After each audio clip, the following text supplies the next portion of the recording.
we saw a decline in signups. Also, we heard industry-wide that it's slowly declining. So we were a bit anxious to do the investment of hiring you and the team to do this step, because for us it was quite a budget, more than we ever spent before on something like marketing.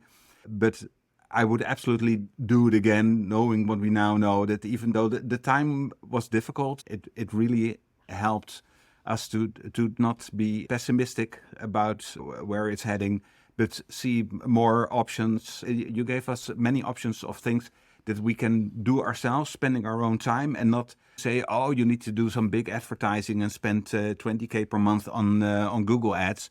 But luckily, it's not that. It's really things that we can solve ourselves with the team.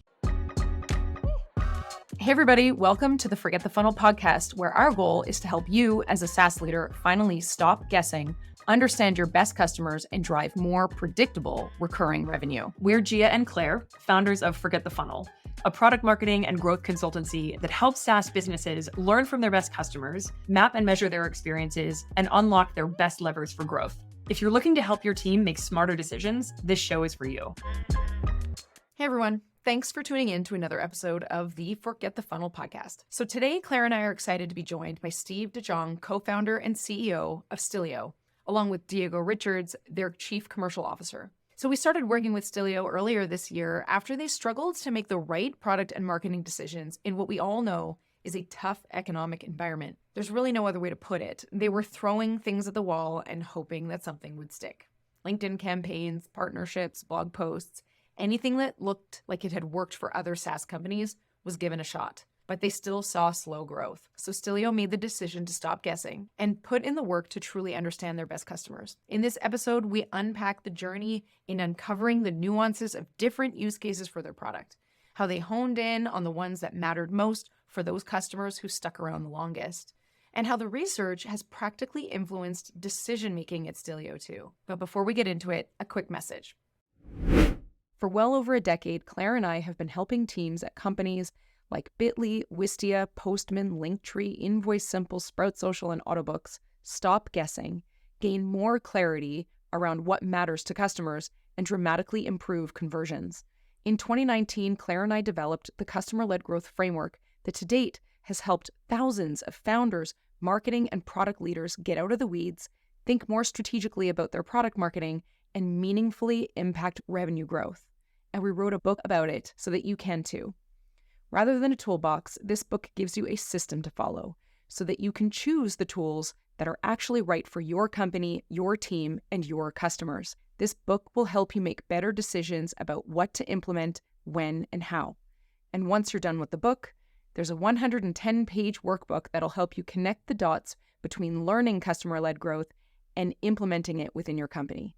Before you waste another minute or dollar frantically taking action, and if you're honest, guessing, search for Forget the Funnel on Amazon and grab your copy of the paperback, ebook, or audiobook. Okay, so a helpful place to start, could one of you just describe for us what Stillio is, what Stillio does, and for who? Ooh, the for who is a loaded question. I know, Yes. especially given the topic. Yeah. No, yes, but well, I can start. Stillio is a software as a service company. What we provide is an automated screenshot service. The most common clients that we have is the one that they want to have a record of their electronic communications, and they usually come to us because they need to be compliant with the regulators. So that would be like a 15 seconds introduction of what we do. Could you just tell us quickly as well, like your roles, your individual roles? Okay, I'm one of the original founders back in 2011. When we needed the tool for ourselves, I had two partners and we were web developers and we wanted to keep track of all the things we did. So we created the automated screenshot system, and which later on we thought it might be nice for other people to use it as well. And really the first 5 years, nothing happened at all. Nobody was interested. But I guess it was a bit too early. But since then, slowly even especially the bigger companies found us, feeling the need to keep a record of all the stuff. So since 2017, it's my full-time job, and I'm the CEO of Stillio. We have a small team, and as it's really a niche service. And since 2.5 years, I have Jago on my side, also in the management team. Yes. As a formal title, I am the CCO at Stillio, but in common words, I manage sales and marketing. Well, I guess for context for those who are listening, we first connected over the summer of this year. I remember taking the call like while traveling. And I believe with Diego, you had read the book that we had launched in May.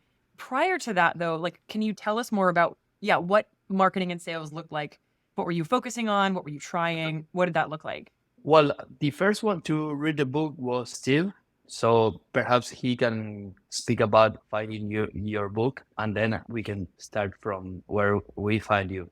Yeah, it was a newsletter I got from, I don't recall the name of the company right now, but they hosted you on a podcast.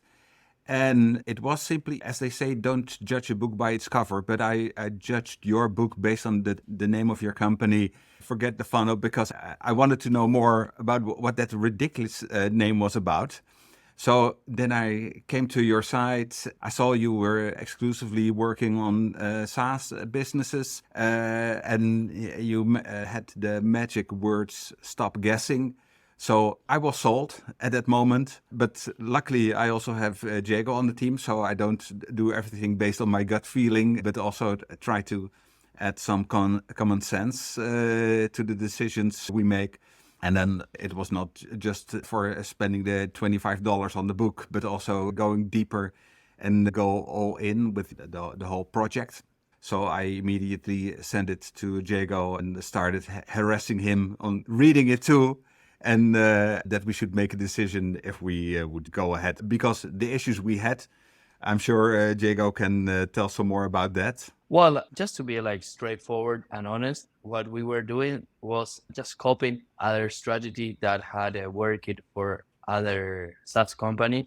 So we tried for, I would say, like an entire year with different strategies, from LinkedIn message with LinkedIn campaigns, associations, couple of partnerships, blog posts in the places where we thought that our leads could be interested, articles, but we were guessing, like you wrote in your book.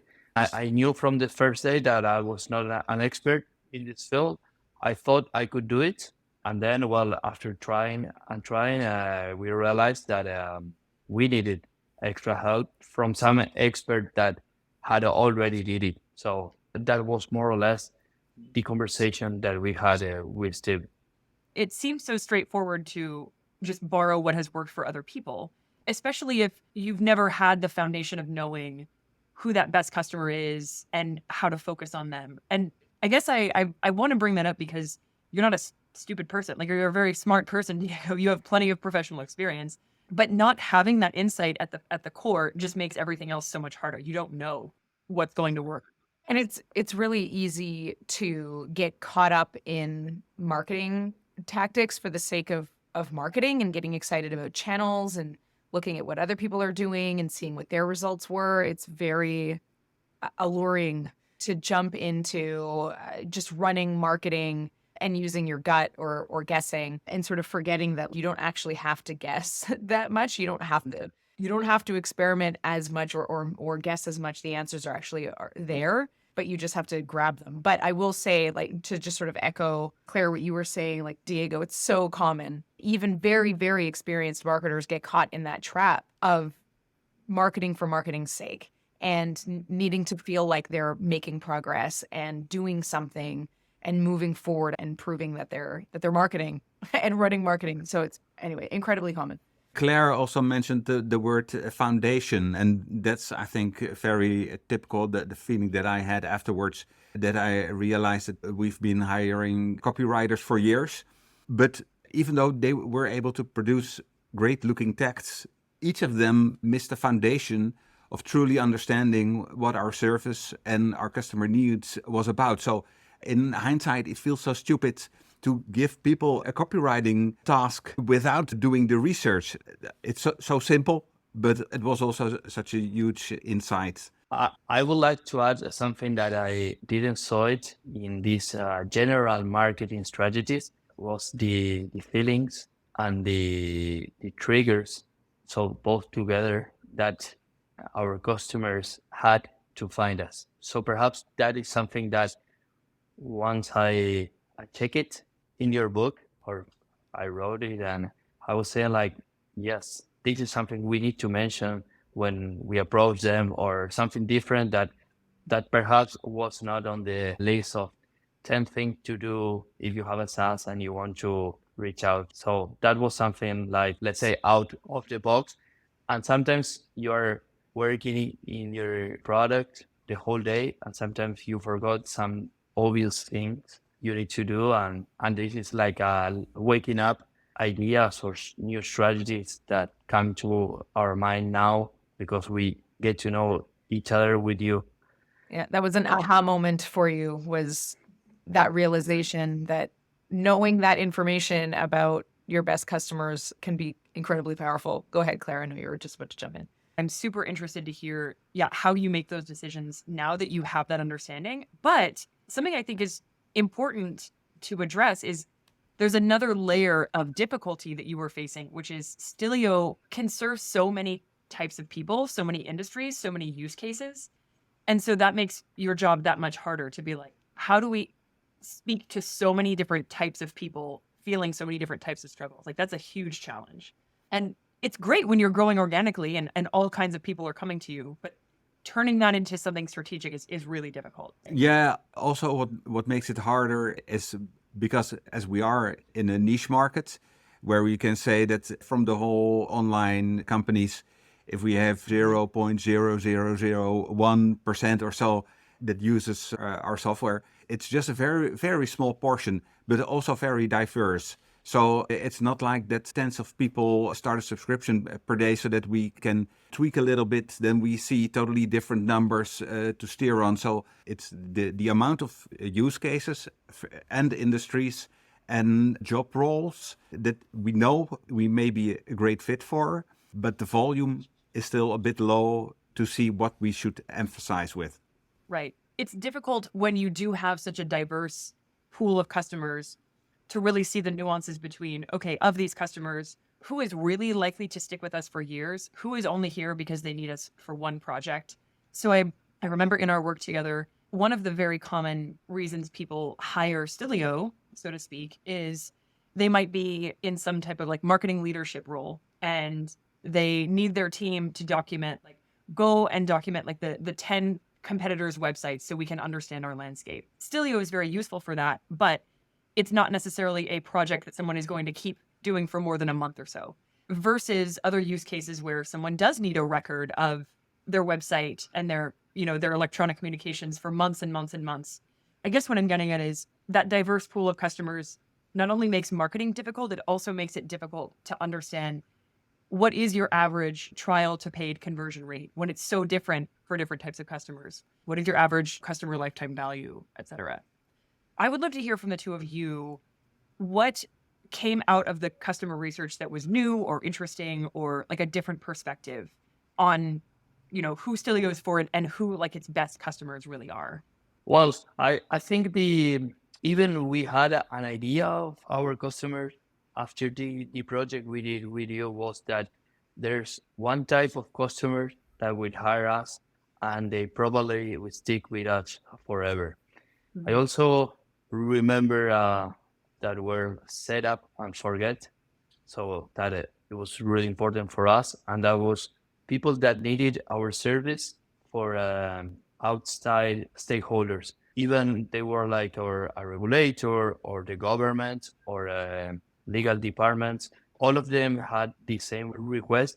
And we realized that those clients, there's a high probability that they are going to keep with us for a long term.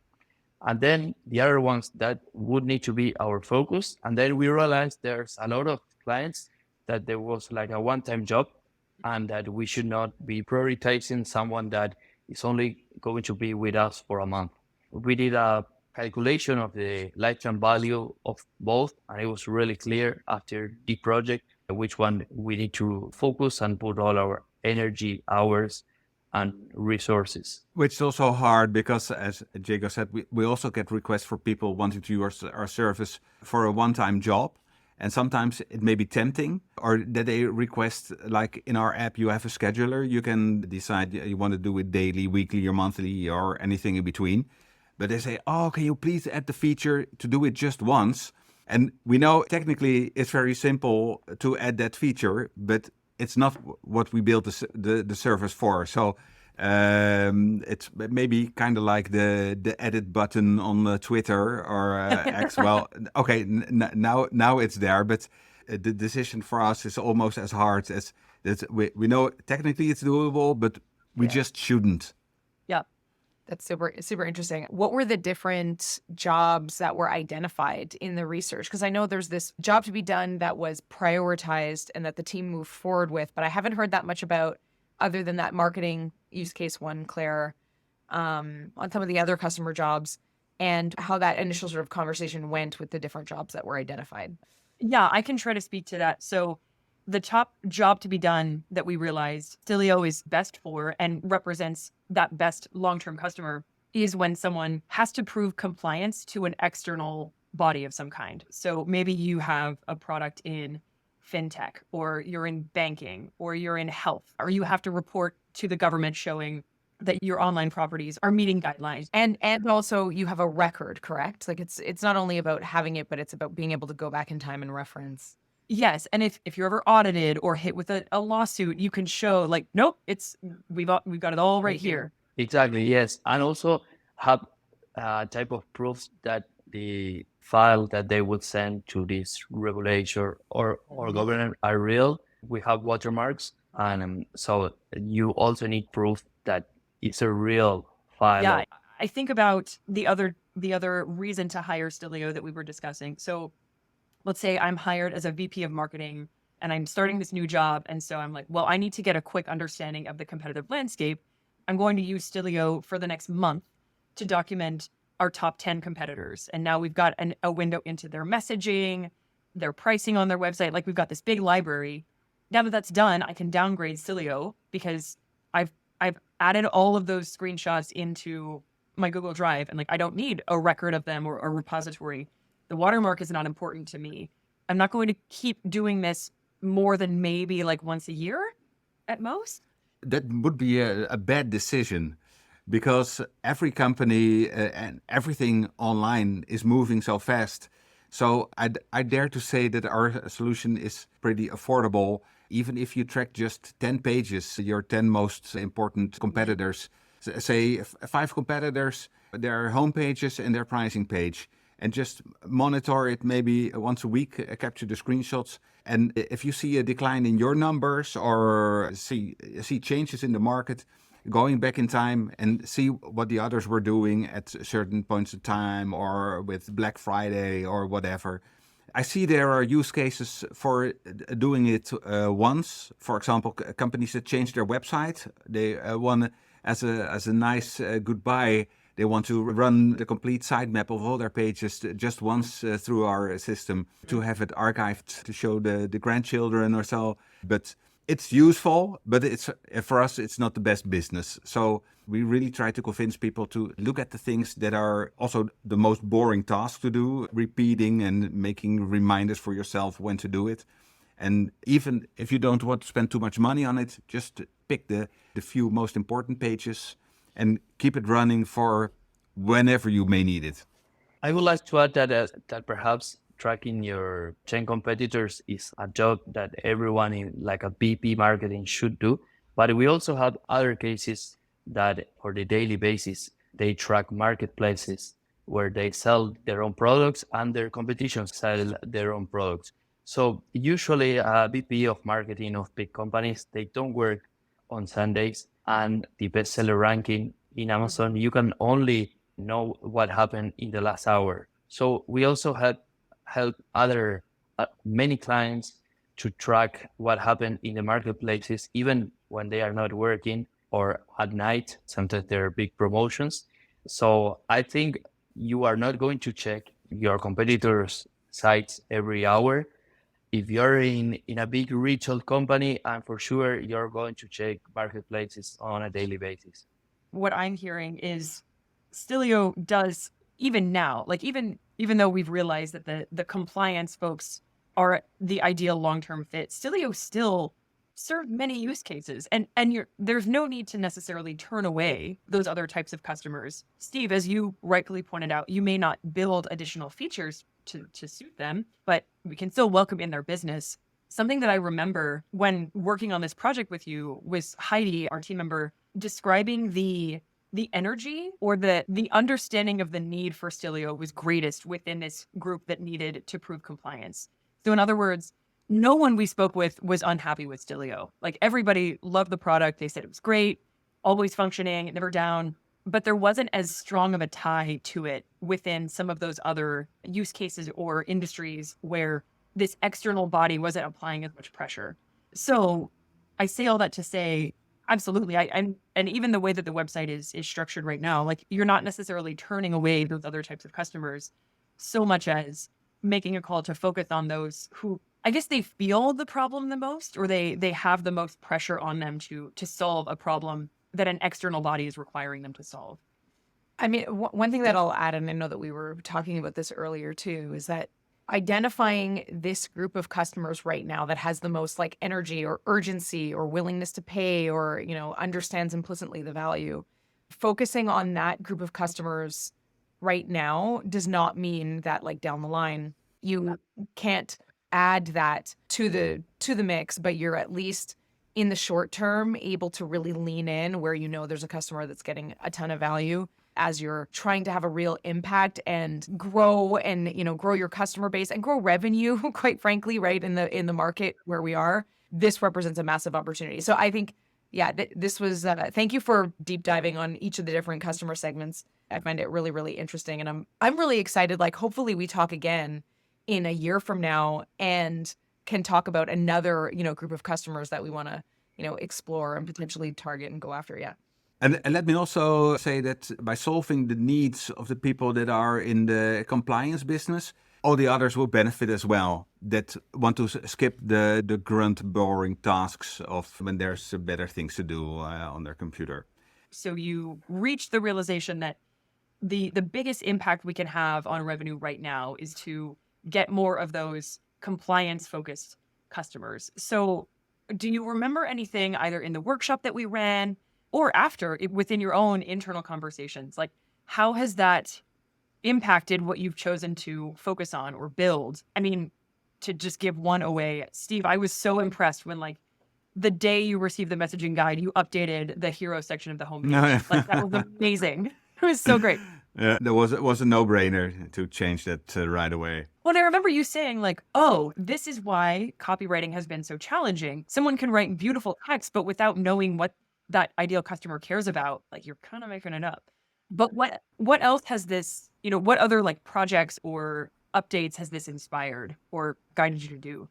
The interviews gave us a clear image of what we should focus, but not only like saying, hey guys, you need to focus in this type of customer, but only what were the feelings, the words, what they were thinking about our service. And with that information and the intelligence of the whole team, we could really change not only our website, but our messaging. And perhaps it was kind of obvious, but we didn't realize with special words, like I remember now, like reliable. There was like small details that, of course, make a big difference.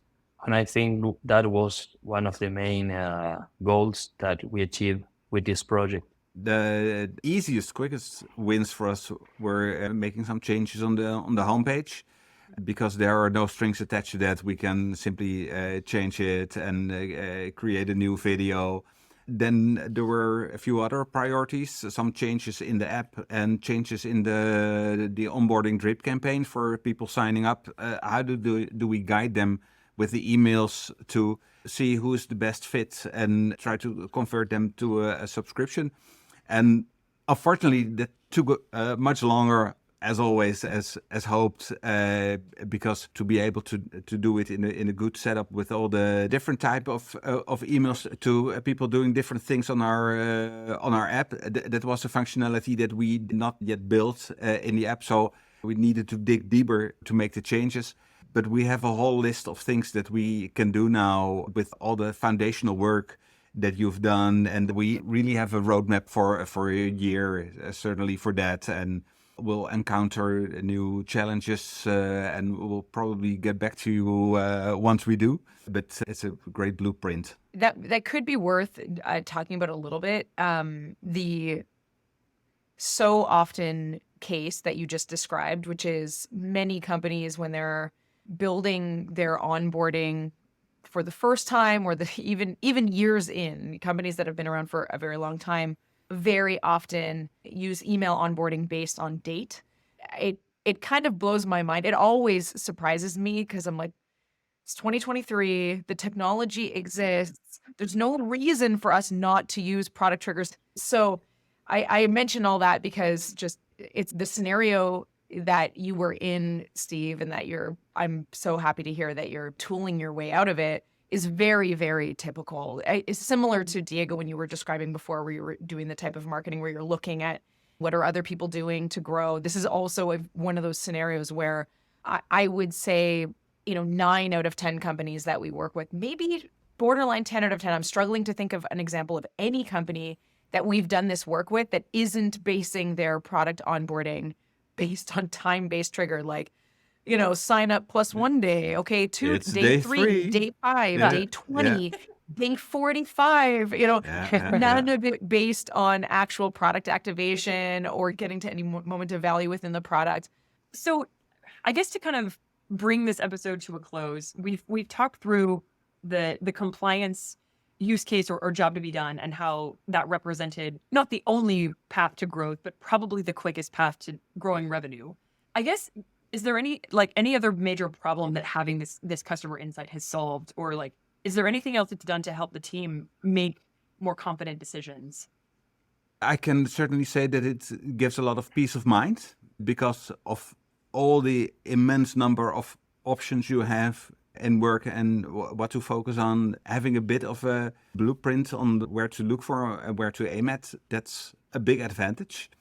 I think it was a good experience to have an external opinion of what we were doing and where we need to focus on.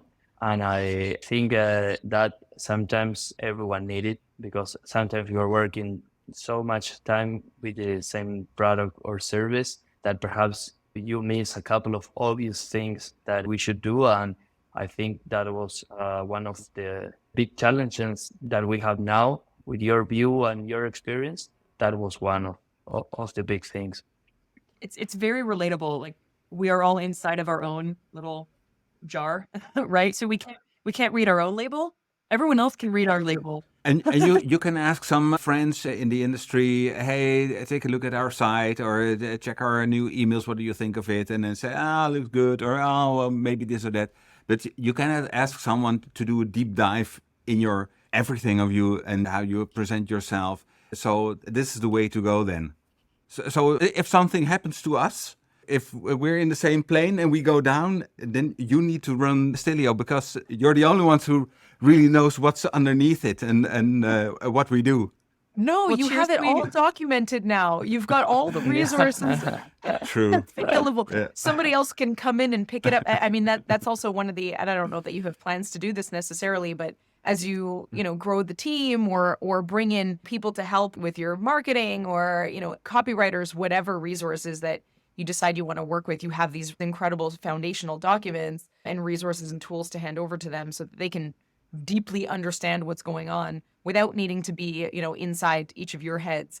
I wanted to try to see if we could cap off with, 2 questions. One is there any advice that you would give to other B2B SaaS leaders, either founders or people responsible for growth, thinking about taking this approach, but they're unsure?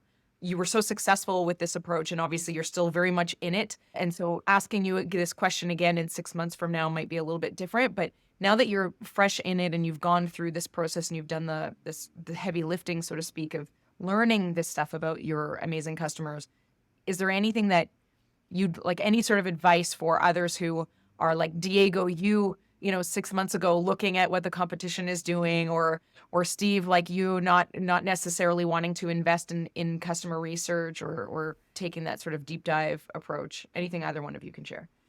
Well, what I'd like to say is that at the time that we hired you, there was one reason also because we saw a decline in signups also, which we saw and what we heard industry-wide, that it's slowly declining. So we were a bit anxious to do the investment of hiring you and the team to do this step, because for us it was quite a budget, more than we ever spent before on something like marketing. But I would absolutely do it again, knowing what we now know, that even though the time was difficult, it really helped us to not be pessimistic about where it's heading, but see more options, what we can explore and spend our time on. And also, you gave us many options of things that we can do ourselves, spending our own time, and not like you can say, oh, you need to do some big advertising and spend 20K per month on Google Ads. But luckily, it's not that. It's really things that we can solve ourselves with the team. This has been so helpful, and I'm certain that teams that are in similar situations that you were in a few months ago will get a ton of value out of this. We really, really appreciate you sharing your experience, and I'm sure listeners do as well. Is there anything that we can do for you, or that our listeners could do for you, or to help? Everything you see now on the website is what were the suggestions from the Forget the Funnel team. So if you want to see what great suggestions they had, check out Stillio.com. And just sign up for Stillio.com. We love the product. We love the team. We are Thanks. really cheering you on. Loved working with you, and hopefully for more to come. And that's it for this episode of the Forget the Funnel podcast. Thanks for tuning in. If you have any questions about the topics we covered, don't hesitate to contact Gia or myself on LinkedIn. And you can also visit our website at forgetthefunnel.com. This is still a new podcast for us, so ratings, reviews, and subscriptions in your podcast platform of choice make a huge difference. See you next time.